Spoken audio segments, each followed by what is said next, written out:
Assalamualaikum warahmatullahi wabarakatuh. Perkenalkan, saya Muhammad Fikri Tanjung, calon guru penggerak angkatan 11 dari kelas 43, dan rekan saya Ibu Dini Sayyidatul Ainiyah, kelas 56, calon guru penggerak angkatan 11. Kami berdua akan menunjukkan video aksi nyata modul 1.4 diseminasi budaya positif. Selamat menyaksikan.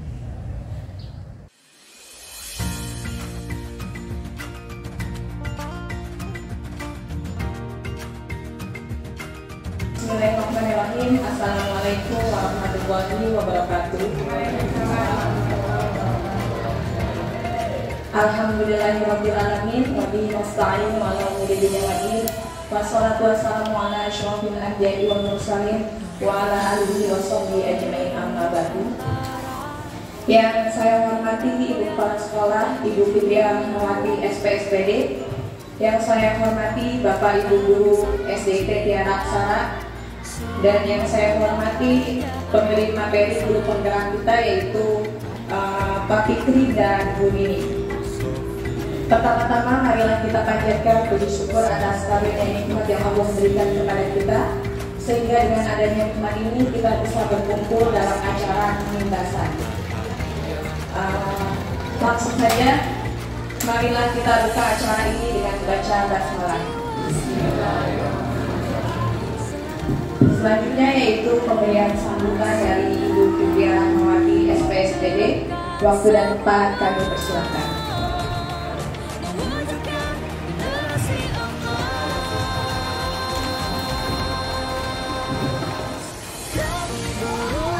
Bismillahirrahmanirrahim.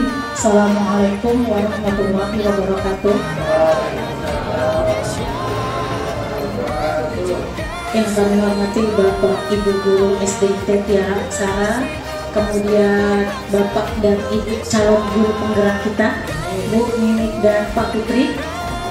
Pada hari ini tanggal 27 Agustus 2024, di sore hari ini kita masih diberikan nikmat sehat yang alhamdulillahnya sampai detik ini kita masih bisa beraktivitas di aktivitas yang mulia, yaitu dalam rangka berbagi ilmu, mengajar kepada anak-anak didik kita. Bapak Ibu semuanya, hari ini ada salah satu kewajiban dari teman kita, calon guru penggerak, ketika mereka melakukan pendidikan. Pada saat mengikuti pendidikan guru penggerak, ada satu kewajibannya, yaitu mengimbaskan atau berbagi ilmu. Berbagi ilmu apa yang mereka dapat berdua, berbagi ilmu kepada teman-teman terdekatnya. Nah, teman terdekatnya ini adalah teman-teman dalam satu lingkungan pekerjaan, yaitu SDIT Tiara Aksara. Kali ini adalah pengimbasan kedua. Kalau saya tidak salah, kali ini adalah pengimbasan kedua. Pengimbasan pertama kemarin adalah tentang bagaimana merumuskan, mensosialisasikan visi dan misi sebuah sekolah. Nah, di pengimbasan kedua ini adalah bagaimana teman-teman kita melakukan aksi nyatanya dengan tema budaya positif. Kali ini kita akan mendengarkan teman-teman kita berbagi ilmu tentang budaya positif. Semoga apa yang mereka sudah dapat dalam perjalanan pendidikan guru penggeraknya kemudian dibagikan kepada kita, dan kita semua bisa mengamalkannya, sehingga sekolah kita menjadi sekolah yang membudayakan sikap-sikap positif, dan sekolah ini menjadikan sekolah-sekolah yang melahirkan karakter anak-anak, dan semua aktivitasnya merupakan aktivitas yang bernuansa budaya positif. Nah, kali ini pada pengimbasan ini saya berharap Bapak Ibu semua bisa mendapatkan ilmu, kemudian nanti bisa saling sharing, tukar pendapat, kemudian nanti akan kita amalkan. Dan saya berharap ini bukan pengimbasan terakhir, akan ada pengimbasan berikutnya, dan saya pun berharap nanti yang akan melakukan pengimbasan atau berbagi ilmu bukan hanya calon guru penggerak, Bapak Ibu yang lain yang sekiranya nanti memiliki ilmu yang memang wajib kita bagikan ke teman-teman. Silakan daftarkan. Bu, saya mau pengibasan, kemarin habis pendidikan. Dan ini sejalan dengan program kita bahwa ketika kita kurikulum merdeka harus ada program literasi dan numerasi. Jangan anaknya saja, gurunya pun juga harus tetap belajar, karena belajar adalah kebutuhan kita sepanjang hayat. Kalau sudah berhenti belajar berarti sudah tidak hidup. Nah, Bapak Ibu, saya berharap di kali ini silakan gali ilmu sebanyak-banyaknya, dan Bapak Ibu calon guru penggerak silakan berbagi ilmu apa yang sudah didapat, bagikan semuanya, jangan disimpan, bagikan semuanya, karena ketika kita bagi ilmu itu akan bertambah luas. Beda dengan materi, kalau dibagi akan bertambah sedikit, tapi kalau ilmu ketika dibagi akan bertambah luas. Dan kita yang menyimak apa yang kita dapat itu adalah harta kekayaan kita, dan nanti akan kita bagikan ke anak-anak.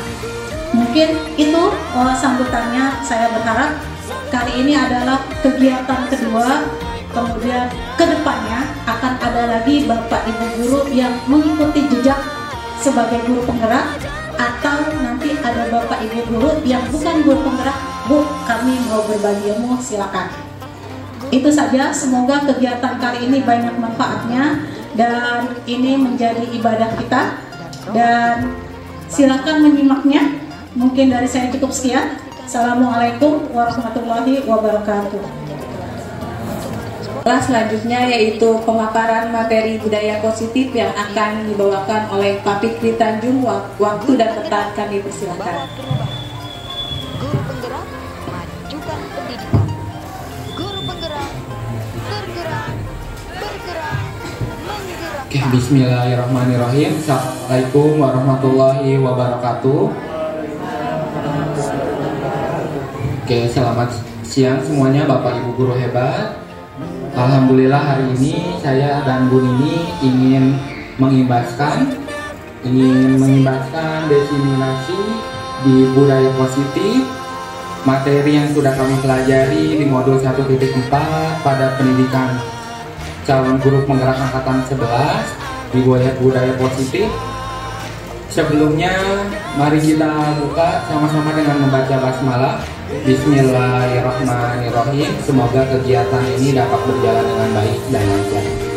Oke, untuk pertama-tama mari kita semua senyum selama 30 detik. Ya, senyum selama 30 detik ini adalah memberikan aura positif, karena di modul 1.4 ini kaitannya dengan budaya positif. Semoga kita semua pada siang hari ini masih semangat, walaupun sudah siang semangatnya masih semangat pagi.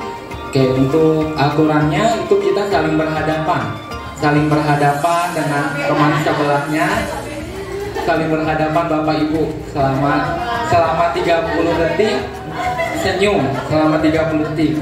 Ya, saling berhadapan. Oke, mari kita coba Bapak Ibu saling berhadapan. Mari kita coba Bapak Ibu. Pak Hadapi berhadapan dengan Bu Eri, Bu Lastri, Bu Rita. Pak Agus berhadapan dengan Bu Riri, boleh. Oke, kita coba Bapak Ibu ya. Ayo semuanya saling berhadapan. Iya, saling berhadapan. Bu Fitri sama, ya, saya sama Bu Nini berhadapan, Bu Fitri dan Pak Rahmat, Bu Najia sama Bu Indah, Bu Haja sama Bu Erna. Oke, siap, hitungan 3 Bapak Ibu ya. 1, 2, 3. Nah. Oke, alhamdulillah semuanya tersenyum walaupun tidak dengan paksaan ya, senyumnya tulus semua. Oke, berarti semangatnya masih semangat pagi. Walaupun sudah siang, semangatnya masih semangat pagi. Oke, semuanya kita lanjut. Untuk sebelum memulai kegiatan diseminasi pada hari ini, ada beberapa kesepakatan forum yang bisa kita buat bersama. Di sini saya sudah buat 2 kesepakatan untuk pemantiknya, itu menjadi pendengar yang baik, menghargai sesama, atau ada tambahan lagi Bapak Ibu pendapatnya, kesepakatannya. Misalkan kesepakatannya dipersilakan untuk ke toilet diperbolehkan, diperbolehkan untuk makan dan minum. Apakah ada tambahan lagi? Kesepakatannya dari Bu Najia, ada kesepakatan Bu Najia? Oh, kesepakatannya dipersilakan ke toilet 1 kali. Dari Pak Kadafi, apakah pulangnya? Mungkin pulangnya tepat waktu ya. Mulai tepat waktu dan berakhir dengan tepat waktu. Oke, baik. Kita lanjut Pak Kadafi. Lanjut lagi Pak Kadafi. Geser. Tadi kelewatan. Lagi. Nah, yang ini ya Bapak Ibu. Di modul 1.4 di budaya positif ini ada terdiri dari 6 bagian. Bagian yang ke-1 itu tentang pengertian dan makna disiplin positif. Yang kedua, motivasi perilaku manusia. Yang ketiga, keyakinan kelas. Yang keempat, kebutuhan dasar manusia. Yang kelima, restitusi posisi kontrol kita sebagai guru. Dan yang terakhir, keenam itu penerapan segitiga restitusi. Oke, mari kita lanjut ke slide selanjutnya. Nah, sebelum kita masuk lebih dalam tentang pengertian disiplin positif, saya ingin mengetahui pemahaman dari Bapak Ibu tentang arti dan makna dari disiplin positif. Geser dulu Pak Kadafi, masih yang tadi. Nah, oke, saya ingin menanya dulu ke Bapak dan Ibu, pemahaman Bapak Ibu tentang arti dan makna dari disiplin positif. Apakah ada yang ingin menanggapi? Dari Pak Kadafi, kalau menurut Pak Kadafi arti dari disiplin apa Pak Kadafi? Disiplin positif bagaimana menciptakan suasana belajar yang membuat anak itu nyaman dan memahami segala bentuk penyampaian dari Bapak Ibu gurunya. Terima kasih Pak Kadafi. Menurut Pak Kadafi itu disiplin positif untuk menciptakan suasana belajar yang nyaman, yang kondusif kepada peserta didik kita selama kegiatan proses belajar mengajar. Oke, boleh digeser Pak Kadafi slide. Kalau menurut Bapak pendidikan kita, Bapak Ki Hajar Dewantara menyatakan bahwa di mana ada kemerdekaan, disitulah harus ada disiplin yang kuat. Sungguh pun disiplin itu bersifat self-disiplin, yaitu kita sendiri yang mewajibkan kita dengan sekeras-kerasnya, tetapi itu sama saja. Sebab jikalau kita dicakap melakukan self-disiplin, wajiblah penguasa lain mendisiplinkan diri kita. Dan peraturan demikian itulah harus ada di dalam suasana yang merdeka. Oke, jadi menurut Bapak Ki Hajar Dewantara, Bapak pendidikan kita, self-disiplin itu adalah di mana siswa itu disiplin dari dirinya sendiri. Kita dapat memunculkan motivasi intrinsik agar siswa disiplin tanpa harus kita memberikan motivasi eksternal. Motivasi eksternal itu bisa berupa penghargaan atau hukuman. Tetapi kita sebagai guru pada modul 1.4 ini di budaya positif, bagaimana kita bisa memotivasi murid kita itu agar disiplin terhadap dirinya sendiri dengan kita memotivasi intrinsik. Seperti itu Bapak Ibu. Oke, boleh digeser lagi Pak Kadafi slide selanjutnya. Disiplin positif itu disiplin diri memiliki arti positif internal.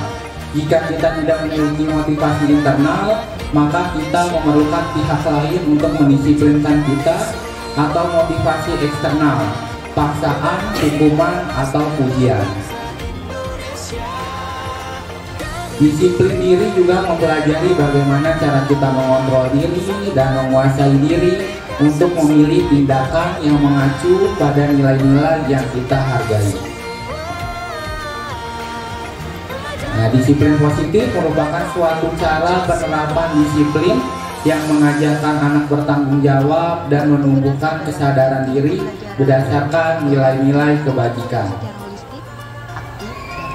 Oke Bapak Ibu, untuk nilai-nilai kebajikan kita mengacu pada P3, Profil Pelajar Pancasila, atau juga P5, Proyek Penguatan Profil Pelajar Pancasila, di mana di sini ada 6 dimensi. Nah, dimensi yang pertama di sini Bapak Ibu ada beriman, bertakwa kepada Tuhan Yang Maha Esa dan berakhlak mulia, mandiri, berkebinekaan global, gotong royong, kreatif, dan bernalar kritis. semoga kita bisa mengimplementasikan nilai-nilai dari P5 ini dalam proses pembelajaran agar bisa menciptakan suasana belajar yang positif sehingga bisa menciptakan siswa yang cerdas, disiplin, dan berkarakter. Bahkan Rafi, yang sebelumnya. Nah, di sini Bapak Ibu saya sudah menyiapkan, di sini ada 2 kertas karton dalam ini apa? Profil belajar Pancasila. Saya ingin meminta Bapak dan Ibu sekalian untuk menuliskan contoh sikap dari penerapan profil belajar Pancasila. Jadi nanti saya ingin membagikan worksheet. Nah, di sini kan ada 6 dimensi Bapak Ibu. Nanti Bapak Ibu satu guru ini menuliskan dua saja, 2 dimensi, bisa Bapak Ibu yang pilih. Misalkan Pak Kadafi ingin menulis contoh sikap dari dimensi beriman, bertakwa, dan mandiri. Nah, contoh sikapnya ibadah, itu Bapak Ibu, dan juga bernalar kritis. Bernalar kritis misalkan menciptakan puisi, ya, dan lain-lain sebagainya. Jadi saya akan bagikan postnya dan Bapak Ibu nanti bisa menempelkan di kertas yang sudah disediakan di bagian depan.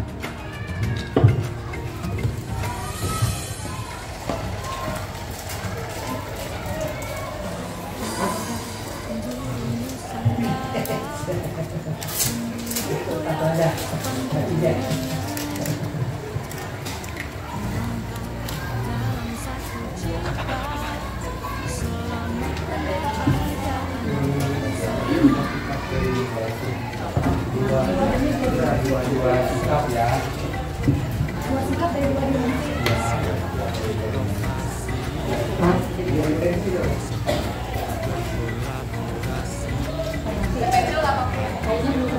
Wih, banyak ini pensil lagi. Bukannya itu nggak apa-apa Pak.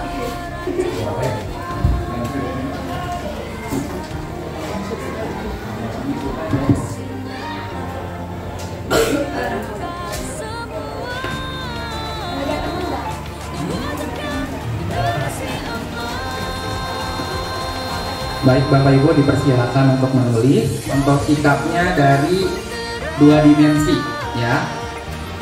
Jadi bebas milih dimensinya, boleh kreatif dan mandiri, boleh berkebinekaan global dan gotong royong. Kalau dari dimensi gotong royong misalkan tiket bersama, saling membantu antara teman-temannya. Mandiri misalkan juga banyak contoh-contoh yang lainnya.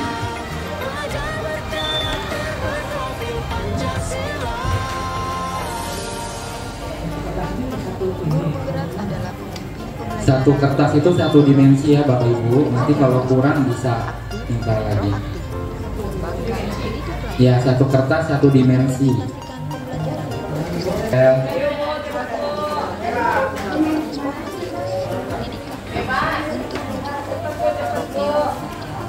Ayo cepat. Guru penggerak bawa perubahan. Guru penggerak majukan pendidikan. Guru penggerak bergerak, bergerakkan.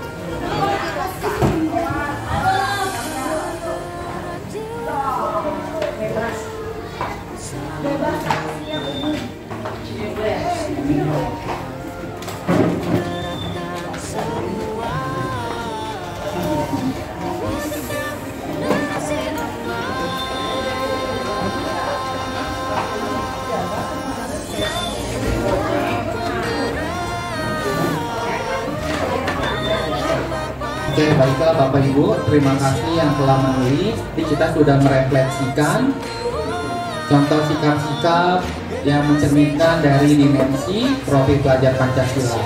Nanti untuk perwakilan saya minta tolong ada yang maju untuk membacakan, mungkin 1 guru laki-laki dan 1 guru perempuan kali Bapak Ibu ya. Mungkin dari guru laki-laki saya minta tolong Pak Rahmat untuk maju membaca, nanti ambilnya boleh bebas Pak Rahmat ya. Ya, 2 boleh ngambil 2 kertas untuk dibacakan.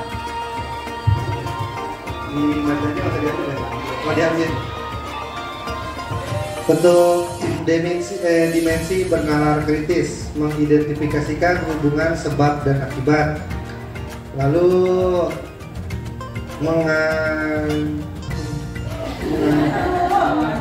mengajukan pertanyaan yang mendalam. Apa lagi Pak? Yang sebelahnya. Dimensi bergotong royong, melaksanakan piket kelas bersama-sama sesuai jadwal, lalu mengerjakan tugas kelompok bersama-sama.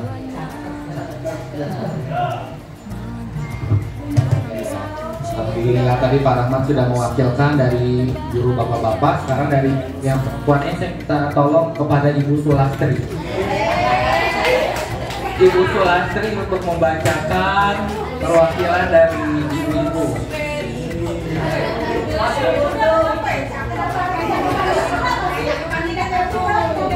Iya, udah nggak apa-apa Bu Lastri.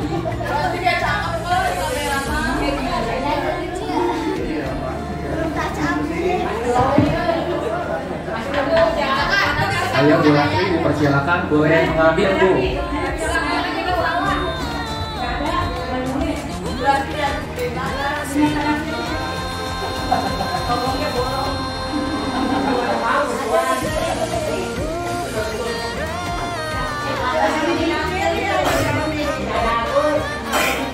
Bu Lastri sedang memilih-milih ya seperti itu.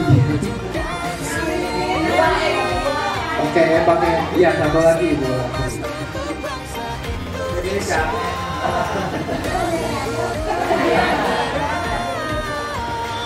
Oke, untuk dimensi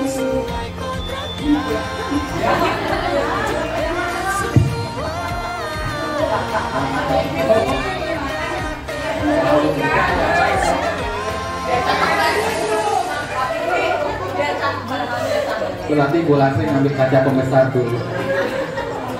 Oke, untuk dimensi beriman dan bertakwa di sini rajin beribadah, bersikap sopan dan santun.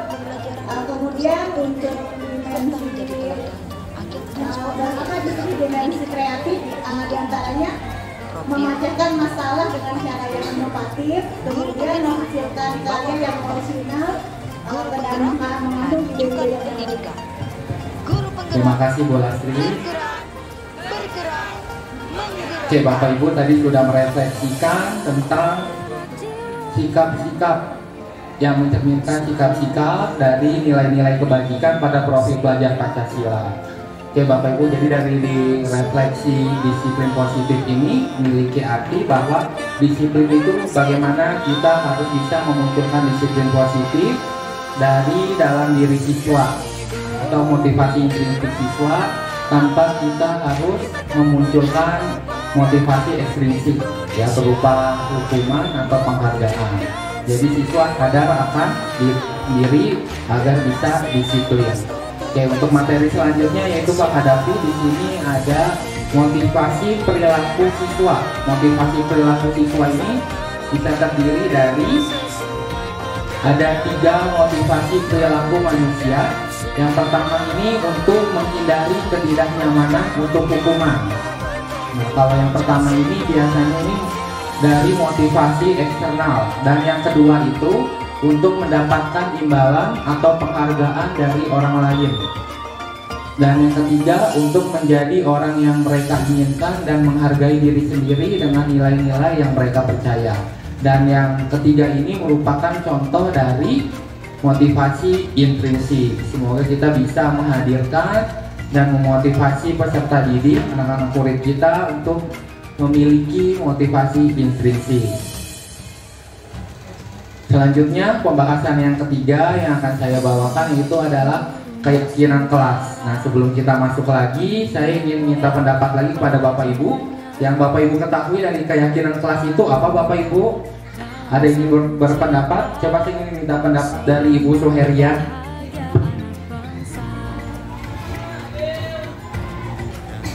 Keyakinan kelas menurut saya itu anak-anak itu semangat untuk menimba ilmu dan mengikuti segala aturan tata tertib yang ada di kelas itu sendiri. Terima kasih Ibu Suheria. Mungkin satu lagi dari ibu-ibu yang barisan yang tengah, Coba ingin minta pendapat dari Ibu Indah Febri. Ya, terima kasih Pak Fitri. Menurut saya keyakinan kelas itu merupakan suatu wujud di mana antara guru dan murid yakin apa adanya kesepakatan bersama antara guru dan murid. Terima kasih. Terima kasih Ibu Suheria dan Bu Indah Febri atas tanggapannya bahwa keyakinan kelas itu untuk membentuk kesepakatan kelas bersama untuk menciptakan kelas yang positif dan disiplin. Di sini guru berperan dalam mewujudkan terbentuknya keyakinan sekolah atau kelas dengan adanya kesepakatan antara guru dan murid. Oke, boleh digeser Pak Kadafi. Dalam pembentukan keyakinan sekolah atau kelas, di sini atau kemarin saya pada saat awal tahun ajaran baru saya membentuk sebuah kesepakatan kelas bersama dengan siswa, di mana siswa di sini menuliskan keyakinan kelas dia, nanti ditempelkan di kertas yang berada yang sudah saya sediakan di papan tulis.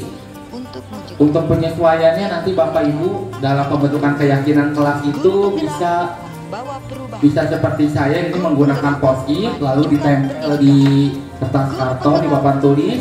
Bisa juga dengan teknis siswa menuliskan masing-masing ke papan tulis secara bergantian.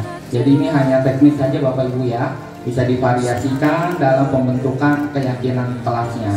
Di sini keyakinan kelas itu bersifat abstrak daripada peraturan yang lebih rinci dan konkret. Keyakinan kelas berupa pernyataan-pernyataan universal. Jadi keyakinan kelas ini bersifatnya universal ya Bapak Ibu. Pernyataan keyakinan kelas ini senantiasa dibuat dalam bentuk positif. Keyakinan kelas hendaknya tidak terlalu banyak sehingga mudah diingat dan dipahami oleh semua warga kelas. Jadi dalam pembuatan keyakinan kelas tidak bisa panjang-panjang kalimatnya, diringkas saja.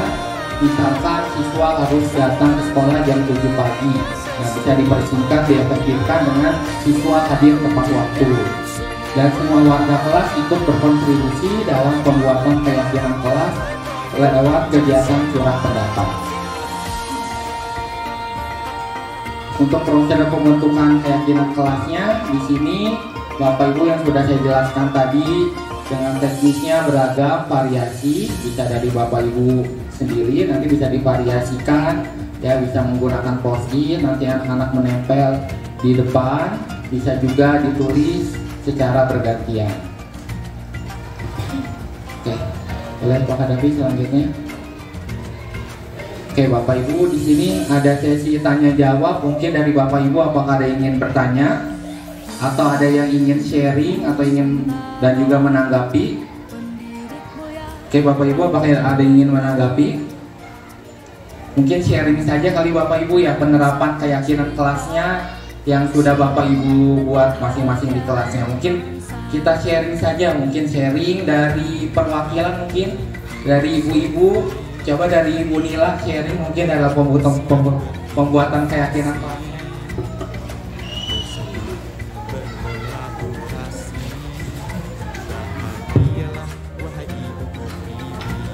Mungkin keyakinan kelasnya itu berjalan kondusif di dalam kelas ya, untuk keyakinan kelas berjalan dengan lancar.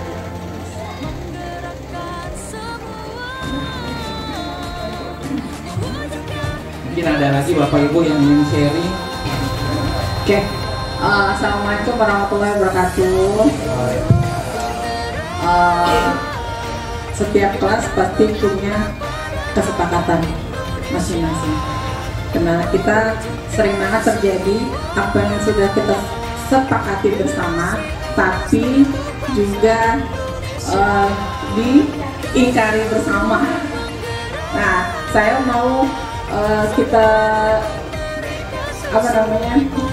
berdiskusi, kita cari jalan bagaimana caranya kita itu untuk bagaimana caranya kesepakatan itu berjalan dengan semestinya. Apa kita dengan memberikan punishment ke anak-anak atau bagaimana Kak? Terima kasih. Terima kasih Bu Wati atas pertanyaannya. Pertanyaan dari Bu Wati, pasti Bapak Ibu semua sudah membuat keyakinan kelas kita pada tahun ajaran baru. Tetapi setelah kita membuat keyakinan kelas, pasti ada aja siswa yang melanggar. Itu sudah pasti ada saja ya Bapak Ibu. Dan bagaimana cara kita menanggapinya? Mungkin kalau ada siswa yang melanggar, kita bisa menerapkan, nanti akan dibahas, ada materinya itu, penerapan dari segitiga restitusi.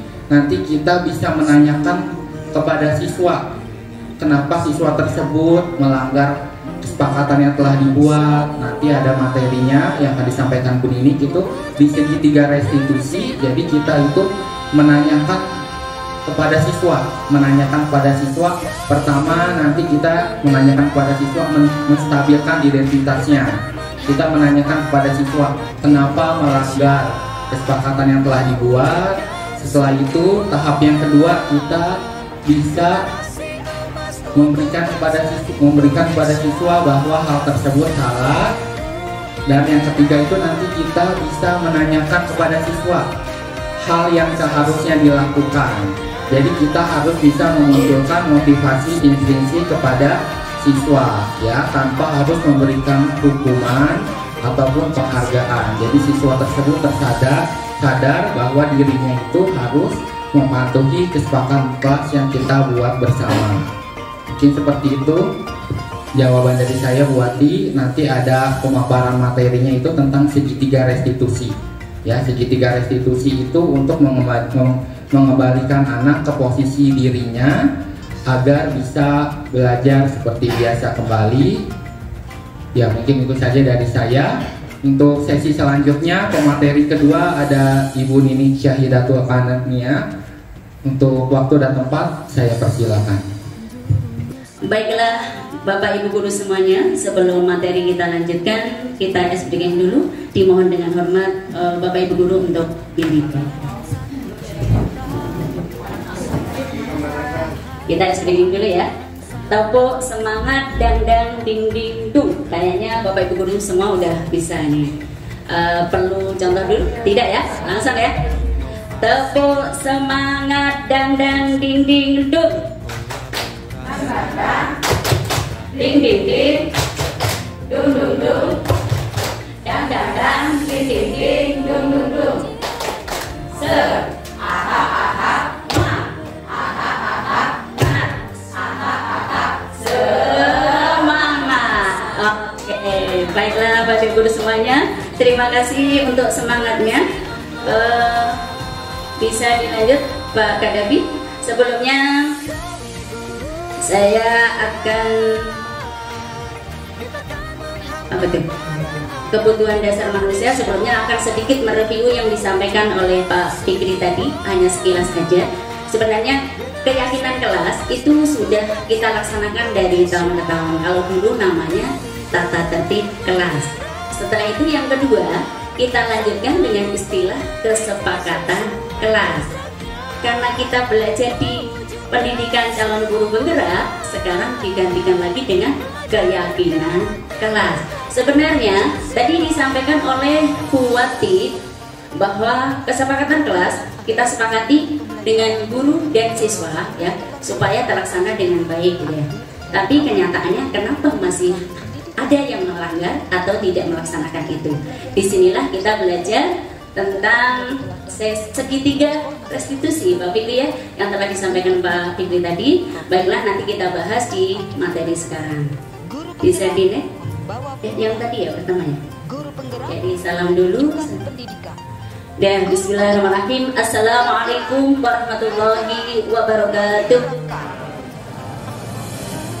Salam sehat untuk kita semua. Bapak Ibu Guru sehat semuanya? Alhamdulillah. Dari perkenalan tadi, alhamdulillah kami berdua sudah memperkenalkan diri. Saya dan Pak Fikri alhamdulillah dipercaya atau dapat amanah, yaitu calon guru penggerak angkatan 11, hanya saja beda kelasnya. Kalau Pak Fikri kelas 43, kalau saya kelas 56. Jadi pada waktu pembelajaran kita tetap aja, meskipun di sekolah kita bersama, tapi pada waktu pembelajaran kita berbeda layar. Mungkin itu aja, dan mudah-mudahan nanti guru-guru yang lainnya bisa menyusul seperti itu. Ya, baiklah Bapak Ibu semuanya. Sebelum kita masuki materi kebutuhan dasar manusia, tadi kita pelajari tentang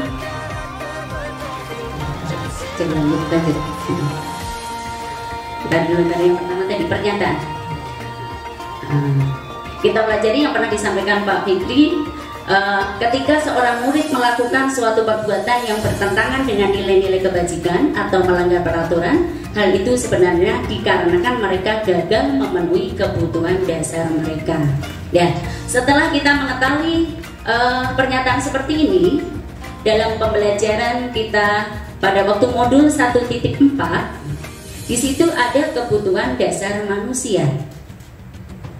Yang pertama adalah bertahan hidup, yang kedua kasih sayang dan rasa diterima, yang ketiga penguasaan, yang keempat kebebasan, yang kelima kesenangan.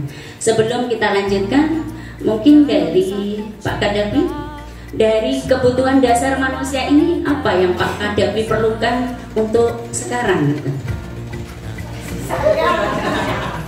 Apa Pak Kadapi?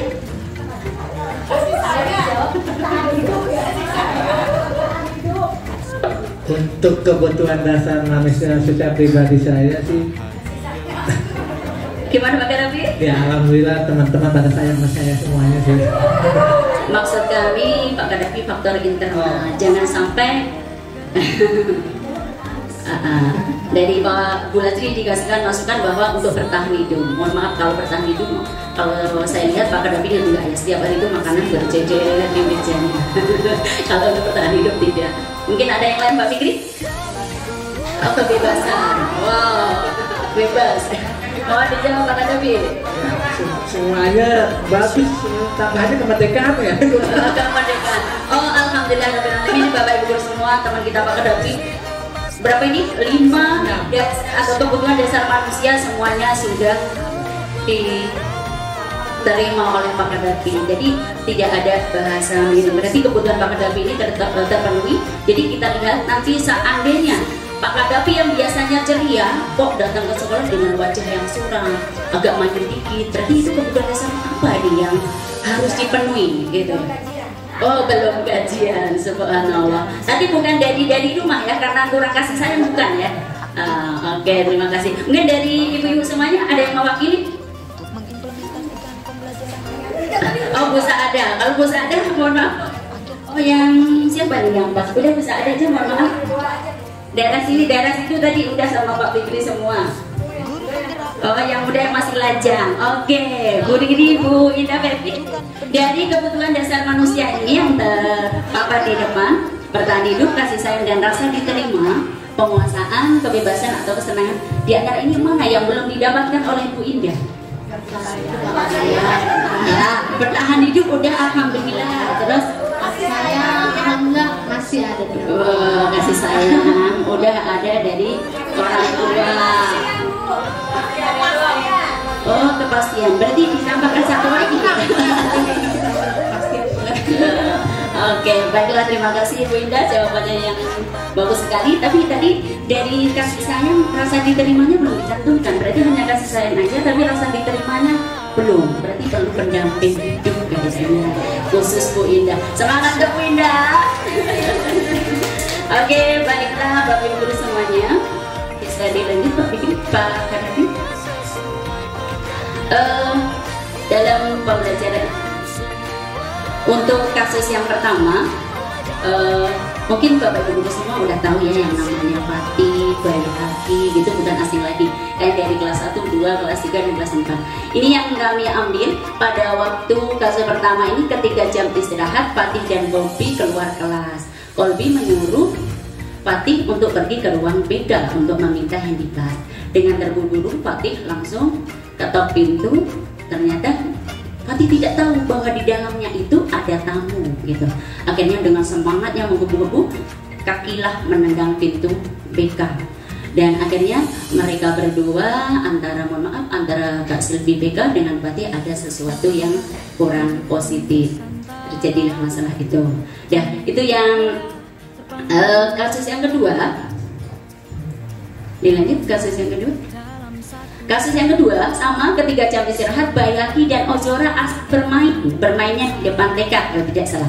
Tetapi ada salah satu teman mereka yang melaporkan kepada gurunya bahwa Bayaki tadi minta uang kepada Ozora dengan jumlah yang tidak wajar, yaitu dengan jumlah 50.000. Bahasanya itu meminjam, ternyata ya bahasanya yang kurang pas, yang tidak seharusnya dilaksanakan atau dikerjakan atau disampaikan oleh Ananda Bayaki. Dan itu setelah akhirnya Bayaki dan Ozora dipanggil oleh bu guru dan diminta keterangan karena sesuai kesepakatan kelas bahwa siswa atau siswi tidak diperbolehkan untuk saling meminta secara paksa atau memalak antar sesama. Dan lanjut. Nah, dalam memecahkan masalah tadi kasus 1 dan 2, di sini dijelaskan posisi kontrol restitusi. Lanjut. 5 posisi kontrol restitusi. Yang pertama, guru sebagai penghukum. Sebelum kita lanjutkan, biasanya yang kita lakukan ya, terutama saya sendiri pada waktu kita belum belajar tentang pendidikan guru penggerak ya, kita itu rata-rata memakai posisi penghukum. Anak saya langsung sini ngapain? Biasa seperti itu. Kenapa kamu melakukan itu? Ibu gak suka? Itu terutama saya, mungkin ya. Untuk guru yang lain mungkin tidak. Jadi setelah mempelajari ini, mungkin untuk sementara waktu adanya di pendidikan guru penggerak. Dan mungkin nanti setelah kita mendapatkan materi ini, mudah-mudahan kita bisa melaksanakan dalam kehidupan kita sehari-hari dan sekaligus di dalam pembelajaran di sekolah kita ini. Yang kedua, guru sebagai pembuat merasa bersalah. Yang ketiga, guru sebagai teman. Yang keempat, guru sebagai pemantau. Yang kelima, guru sebagai manajer. Next, Pak Devi. Ya, 5 posisi kontrol. Yang pertama, identitas gagal atau kembali dari luar. Nih, guru berbuat sebagai penghukum. Ini yang biasanya kita laksanakan atau kita lakukan sebelum kita nonton. Guru berbuat langsung menghadik, menunjuk-nunjuk, menyakiti atau menyindir. Ya, guru berkata, kalau kamu tidak melakukannya, awas ya. Pasti begitu. Kata-katanya kata-kata apa itu? Kata-kata yang kurang pas, mengancam. Hasilnya apa? Ternyata siswa itu tidak memperbaiki kesalahannya, justru memberontak, menyalahkan orang lain, berbohong gitu. Terus kalian dengan dunia berpikir, murid meletakkan guru di luar dunia berkualitas. Murid berkata, biarkan saja, paling nanti juga marah-marah lagi. Jadi bukan memperbaiki, tetapi malah mengulangi kesalahan. Seperti yang terakhir, yaitu dampak pada murid. Itu kalau kita sebagai posisi penghukum. Dan yang kedua, guru sebagai pembuat orang merasa bersalah. Jadi berceramah dan mengatakan, seharusnya kamu harus begini, kamu harus begitu. Nah, itu ibu kecewa deh dengan anda karena kamu setiap hari melakukan seperti ini. Banyak kasus-kasus yang pernah kita temui. Dah, sekarang kamu seharusnya kamu sudah tahu ibu lelah sekali, mengatakannya ibu stres gitu dan sebagainya. Pernah nggak kita lakukan Bapak Ibu? Saking emosinya, biasanya pernah keluar kata yang kurang pas. Tapi kalau setelah kita mengetahui nanti untuk segitiga restitusi, gimana cara menanggapi anak yang bersalah, insya Allah hal-hal yang negatif tidak akan kita ulangi lagi ya. Dan untuk posisi guru sebagai teman, jadi membuatkan alasan-alasan untuk muridnya. Ayolah lakukan demi ibu. Biasanya dengan bahasa teman. Terus masa kamu tidak mau? Ingat tidak ibu pernah bantu kamu misalnya. Terus ketergantungan, biasanya saling menggantungkan gitu ya. Terus murid meletakkan guru sebagai orang yang sangat penting di dunia berkualitas. Ini karena mungkin ada ya yang berteman itu karena dengan kedekatan kita, anak tadi bisa dijadikan sebagai struktur kelas, sebagai ketua kelas atau apa gitu ya. Karena apa? Dianggap guru sebagai teman itu bisa ngajak bersama sama untuk kebaikan kelasnya. Dan ibu lanjut lagi. Posisi guru sebagai teman di sini dampak pada murid biasanya lemah, tidak mandiri, jadi bergantung pada gurunya. Kalau gurunya dekat dengan dia pasti apa tuh? pasti merasa dibantu oleh gurunya. Dan sekarang guru sebagai pemantau, yaitu menghitung dan mengukur. Yang berikutnya adalah apa peraturannya. Yang ketiga, menyesuaikan diri bila diawasi. Yang keempat, murid meletakkan guru, peraturan dan hukum di dunia berkualitas. Yang berikutnya, berapa banyak bintang yang saya harus peroleh, berapa halaman yang harus saya tulis. Dan yang terakhir, dampak pada muridnya apa, yaitu menitik beratkan pada sanksi atau hadiah untuk dirinya. Jadi kalau kita memantau seperti itu hasilnya. Jadi siswa itu menitik beratkan pada sanksi atau hadiah untuk dirinya. Jadi kalau tidak mendapatkan hadiah, dia tidak rajin, dia tertib. Tapi kalau kesalahan langsung dikasih hukuman atau sanksi. Itu guru sebagai pemantau. Sebenarnya ada videonya Pak Fikri ya, kalau kita tanyakan sekarang, waduh. Lama banget. Dan yang terakhir, identitas berhasil atau sukses, yaitu kontrol diri, menghargai diri sendiri. Guru sebagai manajer. Guru sebagai manajer itu seperti apa? Yang pertama, mengajukan pertanyaan-pertanyaan. Nanti kita bahas sekarang ya. Apa yang kita yakini, apa yang bisa kau kerjakan untuk memperbaiki masalah ini, menguatkan pribadi. Murid meletakkan dirinya sebagai individu yang positif dalam dunia berkualitas. Bagaimana caranya saya bisa memperbaiki keadaan? Itu termasuk guru sebagai manajer. Yang terakhir, mengevaluasi diri, bagaimana cara memperbaiki diri. Inilah hasil dari dampak apa tadi, guru sebagai manajer. Jadi bisa mengevaluasi dirinya sendiri untuk kebaikan. Gimana supaya saya baik, itu dari siswa dan guru, yaitu kebersamaan dalam menentukan guru sebagai manajer. Baiklah, kita lanjutkan lagi untuk posisi kontrol restitusi. Di antara posisi kontrol tersebut, sebaiknya seorang guru menggunakan posisi apa tadi Pak Kadapi? Manajer. Hebat Pak Kadapi sebagai manajer. Udah bisa dilanjut? Baiklah. Khususnya pribadi saya dengan kasus 2 tadi, kasus Baihaqi dan Fatih. Yang pertama, sebagai manajer, guru dapat berbuat sesuatu bersama murid, mempersilahkan murid bertanggung jawab dan mendukung murid agar dapat menemukan solusi. Contohnya, kemarin dalam video kami sampaikan, Ananda Baihaqi tahu nggak dipanggil ibu untuk apa? Dia masih diam, dengan lemah lembut lagi dengan kita. Baihaqi, ibu dapat laporan nih, misalkan seperti itu. Nanti ada ya, segitiga restitusinya ada dari intonasi dan pertanyaannya. Kita lanjut lagi Pak Widi. Pak Davi, mohon maaf. Sekarang posisi kontrol restitusi untuk kasus yang kedua, yaitu posisi manajer yang saya lakukan, yaitu mengacu pada restitusi yang dapat menjadikan murid sebagai manajer bagi dirinya sendiri sehingga dapat tercipta identitas positif pada diri murid. Pada waktu itu Fatih tidak mengaku bahwa dirinya menendang. Alasannya, tidak saya aja Bu. Coba sekarang di sini duduk. Kita duduk. Bahasa Bu Sylvie harus dengan duduk juga sama ya karena belum kita. Coba Ananda Fatih tetap bahasa. Ananda Fatih, kamu nggak dipanggil ke sini? Pertama yang kita lakukan itu. Setelah itu dia menangis. Setelah menangis dengan nada rendah lagi kita ngomong. Baru dia menjawab apa yang terjadi sebenarnya. Oke, kali Pak Kadapi, kita lanjutkan yaitu gimana menangani kasus tadi dengan segitiga restitusi. Segitiga restitusi ini yang pertama tahapannya adalah menstabilkan identitas. Yang kedua yaitu validasi tindakan yang salah. Yang ketiga menanyakan keyakinan. Next. Ya.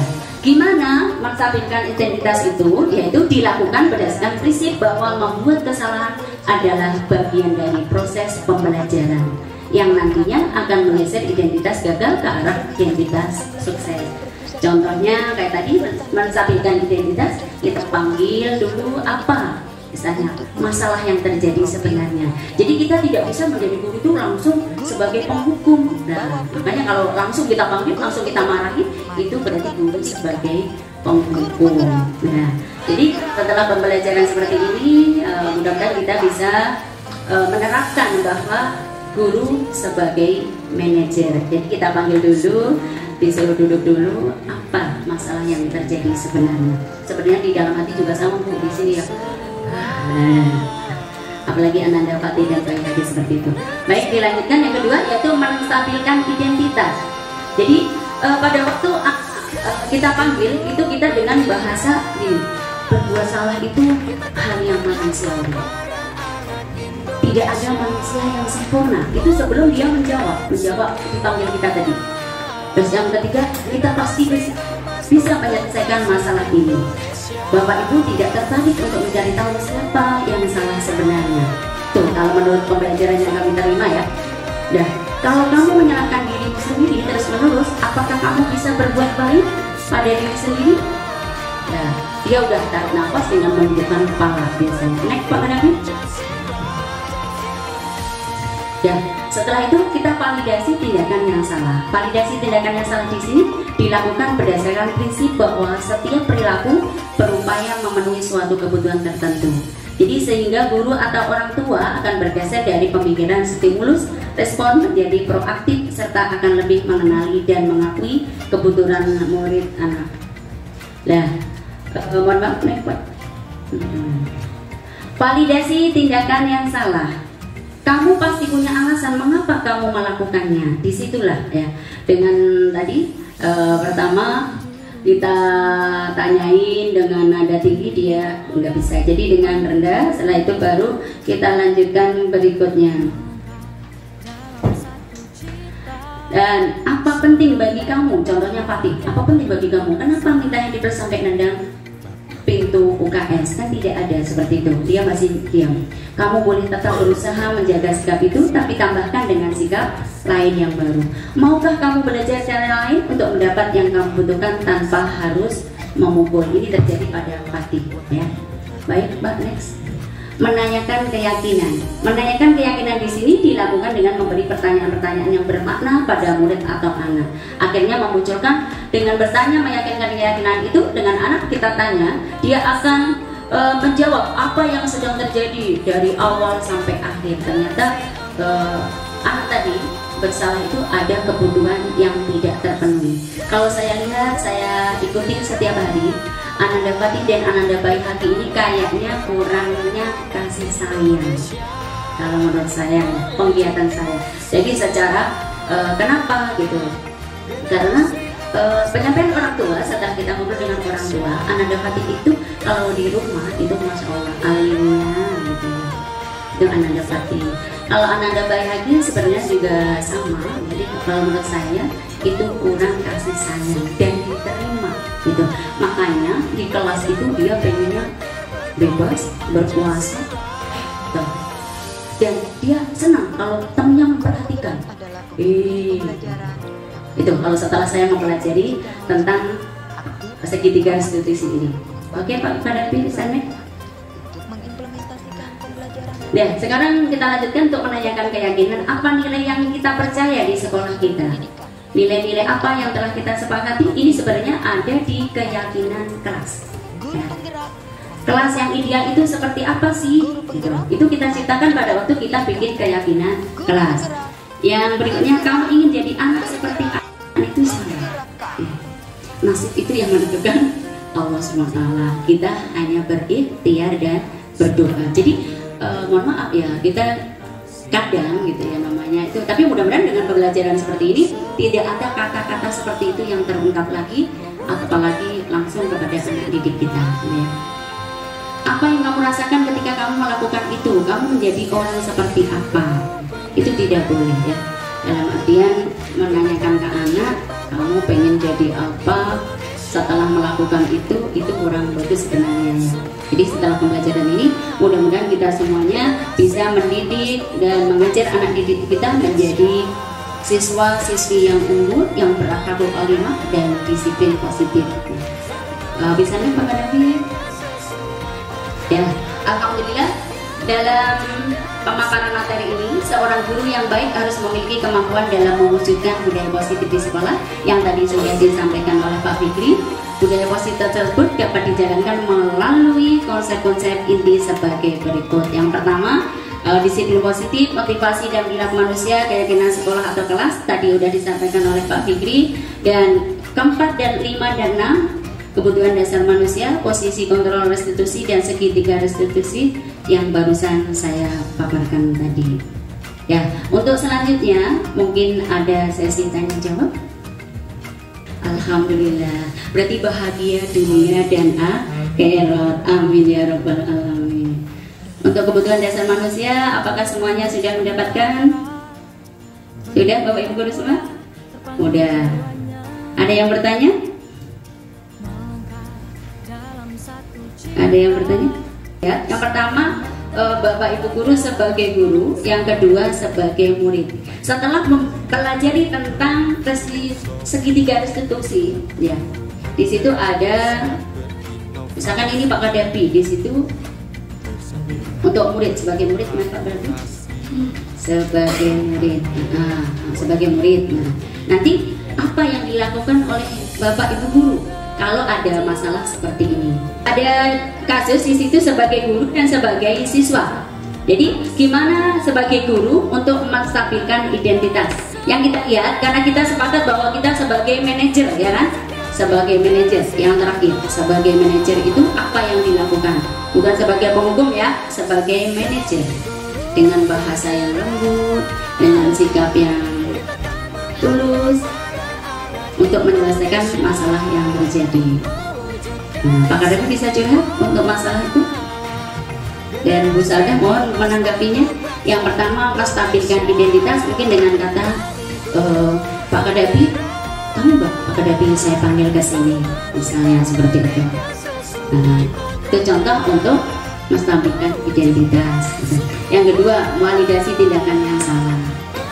Nanti kita sampaikan dengan kata-kata setiap manusia itu punya kesalahan, tidak ada yang sempurna, misalnya seperti itu.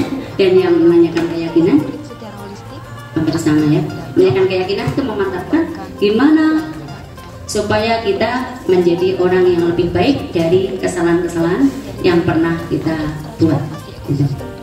Apa yang kita yakini, apa yang bisa kau kerjakan untuk memperbaiki masalah ini.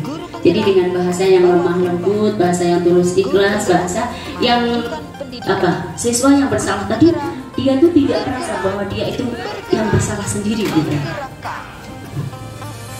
Monggo Bos ada, silakan.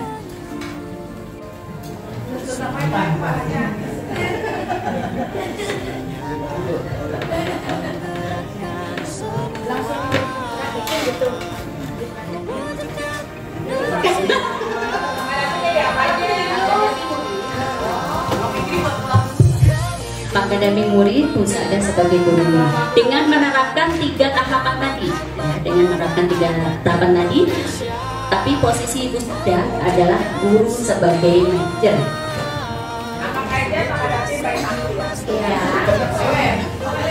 Pak Kadapi ini kalau menurut cerita dari yang berikan namanya Dita ini seperti hati. Kalau saya baca dari kasus ini mirip banget, izinnya ke toilet tapi bukan ke toilet, nggak tahu kemana. Saya panggil ya ceritanya Pak Kadapi, Dita ya namanya.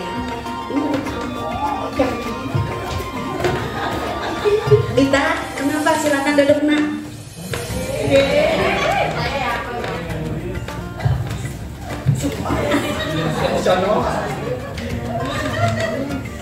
Dita, tadi dari mana?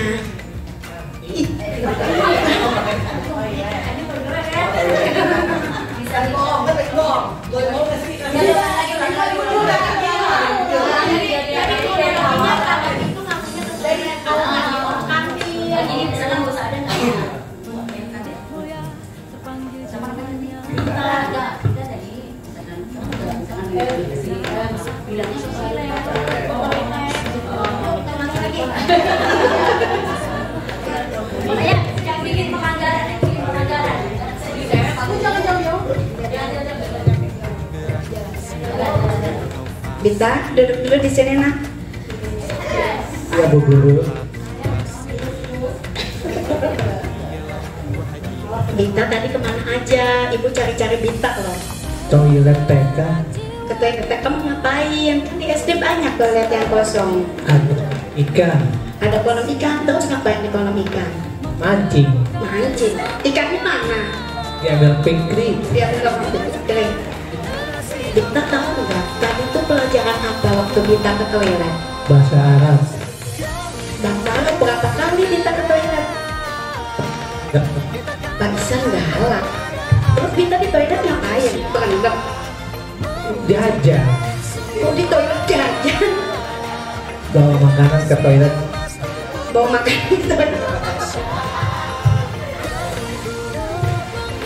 Kenapa bawa makanan ke toilet? Kan di toilet nggak boleh makan, kita. Baisannya galak. Baisannya galak. Baisan galaknya seperti apa? Baisan tentang meja. Baisan tentang meja, emang pemain bola. Sekarang ibu mau tanya, boleh nggak kalau lagi belajar itu meninggalkan kelas? Nanti Bita nggak bisa naik kelas, nggak ngerti pelajaran, apalagi sampai 3 pelajaran loh, lumayan. Nanti Bita yang lainnya ngerti, Bita sendiri nggak ngerti. Sekarang ibu mau tanya, Bita tadi selain ke toilet kemana lagi? Kan nggak mungkin di toilet 3 jam.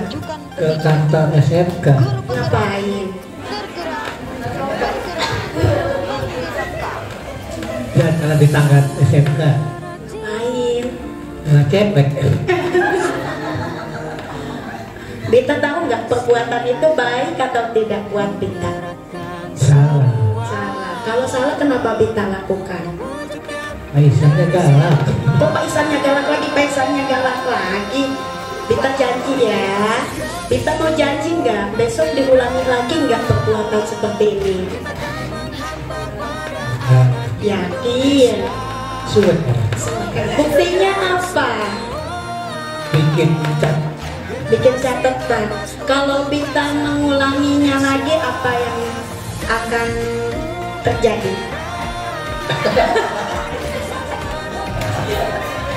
Diliburin mah. Diliburin di rumah ya enak dong Bita, ibu juga mau diliburin. Bita, ibu minta jangan diulangi lagi perbuatan seperti itu. Karena perbuatan seperti itu yang pertama merugikan Bita, ketinggalan pelajaran. Yang kedua, tidak baik makan makanan di dalam toilet. Ya, Bita jadi anak yang soleh ya. Amin. Iya, besok jangan diulangi lagi ya. Ya, Bu Sekarang Guru. silakan masuk ke dalam kelas, nak. Tangan nggak?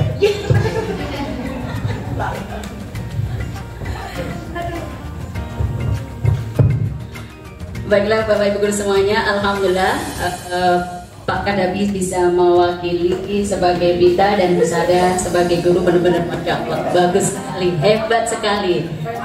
Alhamdulillah Pak Kadabi bisa memerankan Bayahaki yang sebenarnya. Jangan sampai bisa terulang lagi, izin ke toilet pelajaran bahasa Inggris ternyata ikut sebagai e-commerce di perpustakaan. Pemotoan. Dah, baiklah Bapak Ibu Guru semuanya, mungkin ada pertanyaan sebelum saya tutup? Tidak ada? Dah, untuk kesimpulan, untuk aksi nyata atau diseminasi pada modul 1.4 budaya positif pertemuan kali ini, mudah-mudahan kita semuanya sebagai seorang pendidik dan pengajar bisa melaksanakan dalam kehidupan sehari-hari, yaitu pada waktu kita dalam mengajar di kelas ataupun di luar. Sebenarnya segitiga restitusi itu bisa dipraktekkan juga tidak hanya di sekolah aja ya. Sebagai sales juga sama, kita pakai segitiga restitusi. Di dalam kehidupan keluarga juga sama, kita pakai segitiga restitusi. Contohnya sekilas, kalau sales, ibu mau nggak aku jualan susu? Pasti tidak langsung tertarik dengan susu tadi, meskipun susu itu manis dan manis. Itu makanya bisa kita praktekkan tidak hanya dalam pembelajaran aja, dalam kehidupan sehari-hari juga bisa.